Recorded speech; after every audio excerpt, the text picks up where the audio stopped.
This looks like a typical school trip. 250 Year 7 pupils descend on one of the great stately homes of England, Chatsworth House in Derbyshire.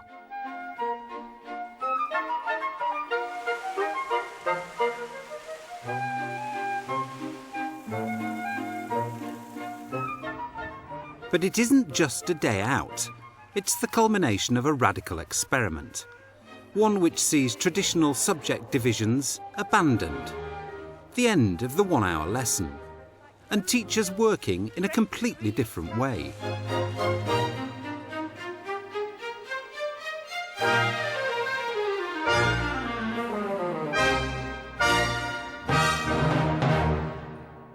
When we first discussed it last year, we talked about an integrated curriculum where one teacher would be taking a class all day.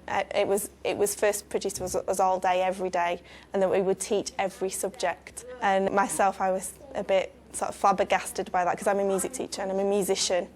And I was a bit sort of scared, really, by the idea of having to teach history and geography. The idea is called C3. Each half-term, pupils tackle a different topic, in this case Chatsworth House, and use that one topic as a focus for working across a whole range of subjects.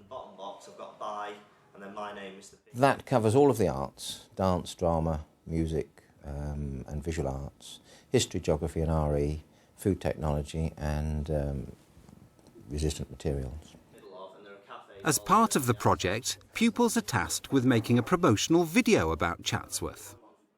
So using some of the things that I've just shown you, I would like you to put some clips in yourself, use some transitions, and I'll show you how to put some text in a bit. Okay, so if anyone has any problems, stick your hands up and we'll come round and you can do what I've just asked you to do. The sound effects and the video effects are working together because, like, say we've got like a star, like a fairy coming onto the screen, we're using the xylophone to make it sound more like realistic.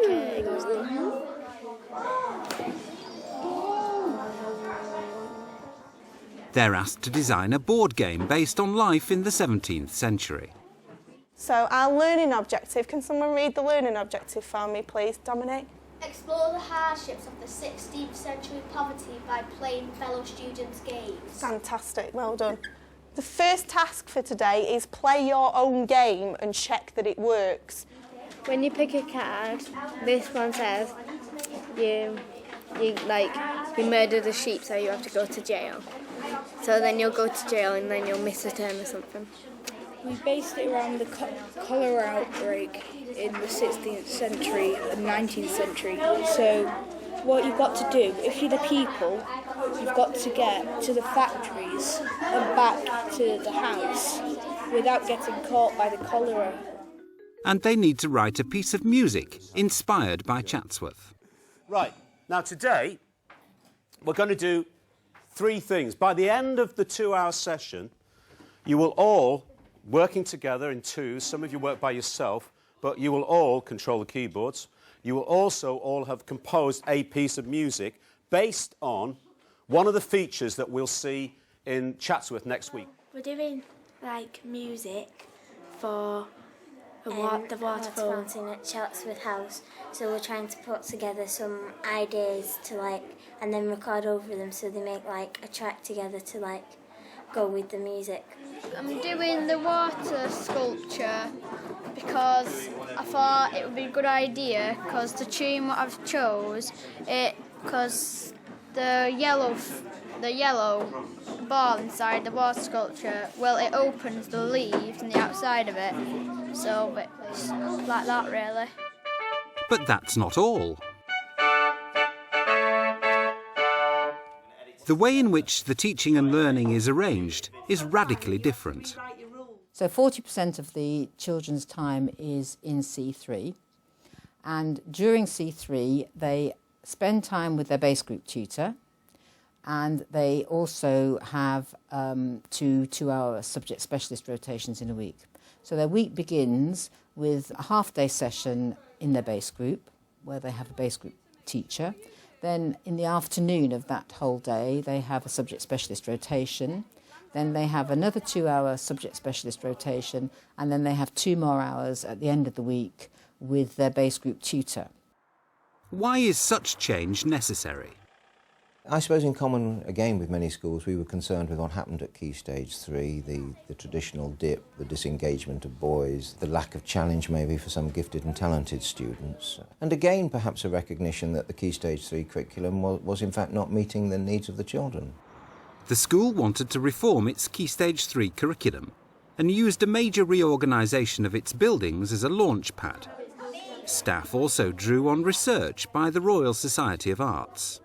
They did a lot of work towards the end of the 1990s to see what skills, what employers wanted, and then came up with what they saw as a series of competencies. And so the competencies are relationships, working with people, managing information, citizenship, and it was a question of how do you match those competencies with delivering a very content-heavy national curriculum, and of course you can't. Something has to give, and we took the view that preparing children for this very changing world and delivering these competencies, whilst being aware of what the national curriculum demanded, was actually serving them better for the future. The QCA picked up on the project and incorporated it as part of its work on wholesale reform of the KS3 curriculum. That gave it great legitimacy for staff, but it wasn't a totally straightforward process. We gave guarantees to colleagues that at the end of the year, if they didn't like it, we would change their timetable. I have to say that here we are now in March and nobody wants to move. So let's see how it works in action. So we're here today to look at some footage of Chatsworth House that I've been out and filmed, and we're going to use it to construct a 2-minute video where you'll try and sell Chatsworth House to me and Miss. You've got to imagine you're going to an estate agent and you want to buy Chatsworth House, and this is the video that they're going to show you as an example of what it looks like. The C3 curriculum is all about being creative. I mean, that's the sort of base core that we see with it, and putting technology in front of the students really does give them a base to sort of leap off, to be creative with it. What do you think we should put in the sheet? That's what selecting it. Like taking turns. Instead of two people just telling the other one what to do, we'll like letting each other go together, advising on what we could put in, how we could. But it's really the person who's doing it who makes all the decisions. All right, let's just have a little bit of a recap about what we're doing and about how this fits into our topic. So, what are we doing about this term? Rhian? Chatsworth, good girl. Fantastic. That was a bit obvious, wasn't it? OK, we're doing about Chatsworth. And what centuries are we looking at? George? 16th and the 19th. The 16th century. And I'm going to do my cheating way of writing it. And the 19th century. Excellent. Well done. It's about the children enjoying what they're learning and learning through the topic. So it's lots and lots of doing, lots of creating, lots of making, lots of playing games, getting them actively involved so no one can sit in the corner of the classroom and switch off. The idea is to get everyone involved.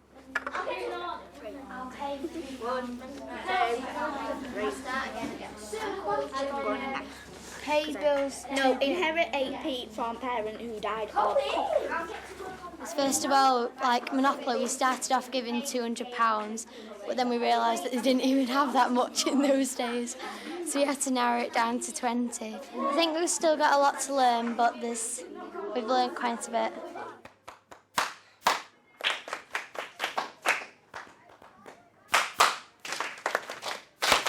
But what I'd like you to imagine is this, that the estate of the Duke of Devonshire have decided that they would like to set up some hidden speakers in certain parts of the garden, and they'd like to play music to go with that particular part of the garden. So what we're going to do is think about music that would go with these 3 features, with the Revelation feature, the maze, which is in the middle of the garden, and Warhorse, which is this really big, impressive bronze sculpture.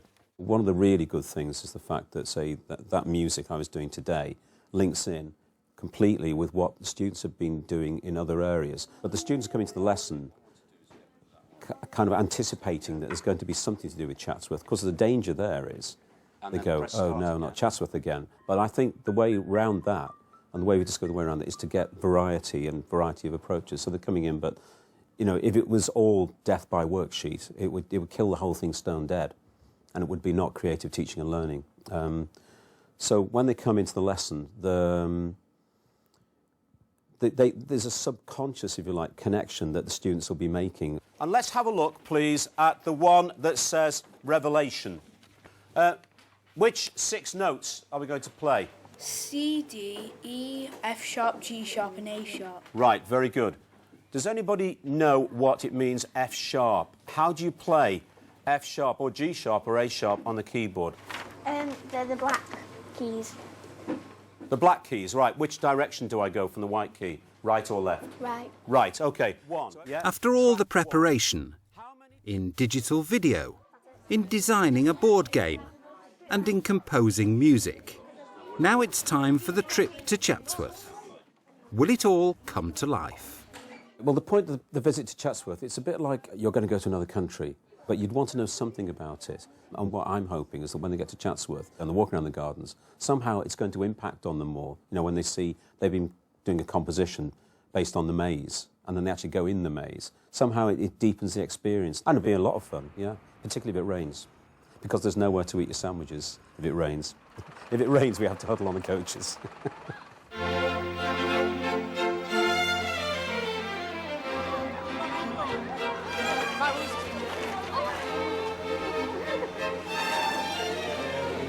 It does help to have studied it because there's just so much you know, and you know the story behind the house. It's just really good to see what you've been studying, to just walk up a corridor and look at the paintings and say, oh, that's the first Duke.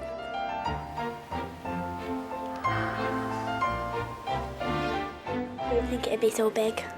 The paintings are dead big and all over the ceilings. I didn't know there'd be paintings all over the ceilings as well.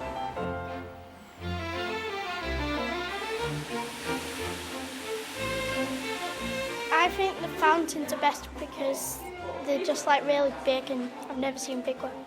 I think the maze and all the gardens and the fountains and just everything really, because it's just all amazing. It's dead big and pretty.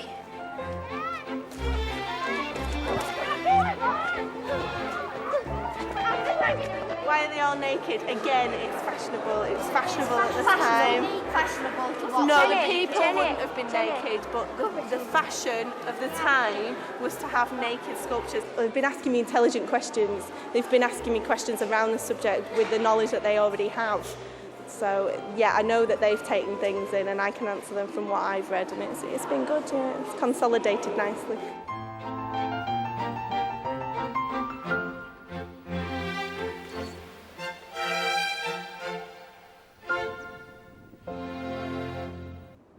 And the verdict on C3. Of course, once you made the decision to jump off the cliff and start, you know, gliding outwards, you know, there are times when people panic. You know, they stepped out the boat and suddenly find they can't walk on the water. You know, you've got to... And it's that sustained thing that we're still working at, I feel.